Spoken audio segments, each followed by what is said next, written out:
কোরআনের বিরুদ্ধে গিয়েছে। আর যারা আজকে জালেমদের পক্ষ নেবে তারা কিয়ামতের দিনে আফসোস করবে। যেরকম কোরআনের মধ্যে স্পষ্ট বর্ণিত হয়েছে, ইয়াউমা ইয়া'আদ্দু যালিমু আলা ইয়াদাইহি ইয়াকুলু ইয়া লাইতানি লাম আত্তাখিয ফুলানান খলিলা লাকাদ আযাল্লানি আনিয যিকরি বা'দা ইয জাআনি ওয়া কানা আশ-শাইতানু লিল ইনসানি খাযুলা।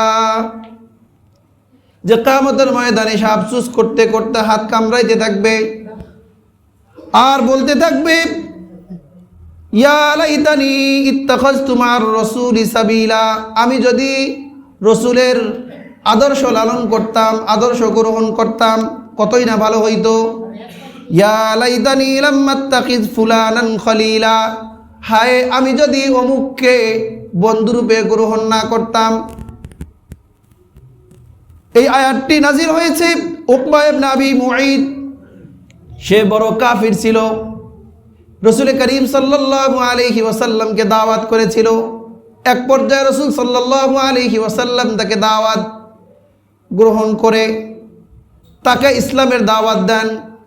সে কালিমার দাওয়াত গ্রহণ করে মৌখিকভাবে মুসলমান হয়, কিন্তু সে মুসলমান হওয়াতে তার বন্ধু উবাই ইবনে খলফ অথবা উমাইয়া ইবনে খলফ জানতে পেরে তার উপরে রাগান্বিত হয়, হ্যাঁ তুমি মুহাম্মাদের ধর্ম গ্রহণ করেছ, তোমার সঙ্গে আমার কোনো বন্ধুত্ব নাই। বলছে না, আমি শুধু ফর্মালিটি মেনটেন করার জন্য, তাকে খুশি করার জন্য, সে যেন আমার দাওয়াত গ্রহণ করে, সে যেন আমার খাবারটা গ্রহণ করে, এই জন্য শুধু আমি কালেমা পড়েছি। বলে যে না, আমি বিশ্বাস করি না, তুমি যাও মুহাম্মাদের কাছে যাও, মুহাম্মাদের কাছে গিয়ে তার কালিমা তাকে ফেরত দিয়ে আসো। বলুন নাউযুবিল্লাহ।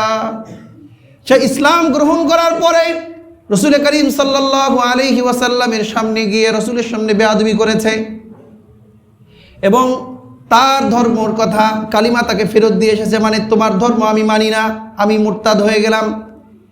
এজন্য আল্লাহ তাআলা এই আয়াত নাজিল করে কিয়ামত পর্যন্ত সকল জালেমদের বন্ধুদের সম্পর্কে বলে দিয়েছেন যে শুধু উকবা ইবনে আবি মুঈত নয়, বরং এরকম যে কোনো ব্যক্তি জালেমদের পক্ষ নিবে, বন্ধুরূপে গ্রহণ করবে, রাসূলের আদর্শকে বাদ দিবে, রাসূলের মতাদর্শ মেনে নিবে না, তারা কিয়ামতের দিন আফসোস করবে আর হাত কামড়াইতে থাকবে। ইয়াউমা ইয়া'আদ্দু যালিমু আলা ইয়াদাইহি, আর বলতে থাকবে ইয়া লাইতানি লাম আত্তাখিয ফুলানান খলিলা, হায় হায় আমি যদি অমুককে বন্ধুরূপে গ্রহণ না করতাম।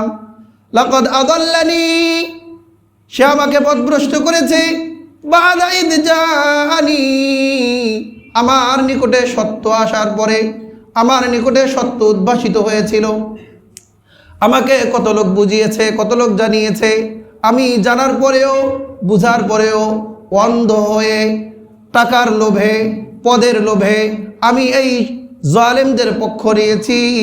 সেদিন সে নিজেই বলতে থাকবে, লাকাদ আযাল্লানি আনিয যিকরি বা'দা ইয জাআনি ওয়া কানা আশ-শাইতানু লিল ইনসানি খাযুলা।